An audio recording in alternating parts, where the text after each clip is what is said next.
the U.S. Navy's new anti-ship cruise missile, Naval Strike Missile, or NSM.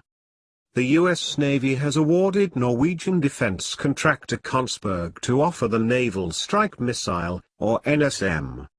The service sees the missile as an important anti-ship and land attack missile capability for the Littoral Combat Ship and its future frigates.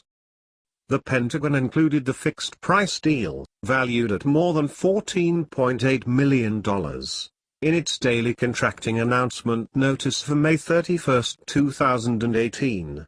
Under the stated terms, the Raytheon Kongsberg team will supply the weapons systems, consisting of NSMs in canisters, deck-mounted launchers, and a fire control system. Kongsberg's NSM is a subsonic, sea-skimming cruise missile with a range of around 100 miles, primarily geared toward taking out enemy ships. The missile navigates to the general target area using a combination of GPS, inertial navigation system, INS, and terrain recognition, and can either fly over or around islands and other land masses. In its terminal stage of flight, the missile switches to an infrared imaging seeker to home in on the target.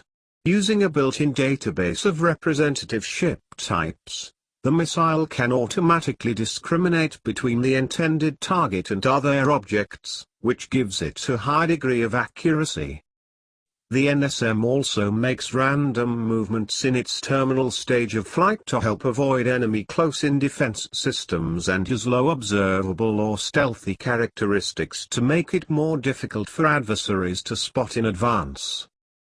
Raytheon and Kongsberg are also cooperating on the Air-Launched Joint Strike Missile, or JSM, which is an improved derivative of the NSM. This is a more robust multi-role weapon with more than double the range depending on its flight profile, a larger warhead, and various other upgraded features. Boeing and Lockheed Martin, who had offered an updated version of the long-serving RGM-84 Harpoon, the very stealthy long-range anti-ship missile, respectively, dropped out in May 2017. Boeing complained that the Navy was asking for a far less capable weapon than Harpoon. The missile Harpoon has long been the Navy's go-to anti-ship weapon, and despite continued upgrades, the underlying design is becoming increasingly dated.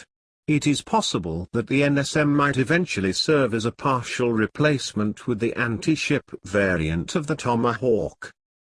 In 2014, the service actually installed NSM launchers on the flight deck of the Independence-class LCS USS Coronado as part of a test. The NSM is also a key component of the Navy's plans for its future Guided Missile Frigate, or FFGX.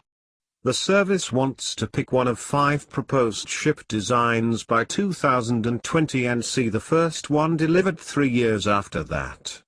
The plan is to buy a fleet of 20 of the ships at a unit cost of nearly $1 billion. Able to perform as an anti-ship and limited land attack cruise missile, NSM could greatly expand the capabilities of these ships, since they would not have to carry 2 different types of weapons to perform both roles for land and sea. Armed with a version of the NSM with updated networked capabilities, and coupled with the Navy's existing plans to increase data sharing between its ships and manned and unmanned aircraft, any ship armed with the missiles might be able to engage targets beyond the range of their own onboard sensors. The NSM missile physical shape is also tailored to the internal weapons base on the F-35A and F-35C Joint Strike Fighters, and could be adapted for external carriage on that aircraft and other planes. Norway already plans to integrate JSM onto its F-35s in the future. On top of that, Kongsberg already offers the anti-ship focused NSM in a ground-launched configuration for coastal defense. networked together, various air, sea, and land platforms with NSMs and JSMs could rapidly deploy the systems to different types of targets to perform roles for land, air and sea. Thank you for watching. Please like, share, comment, and subscribe.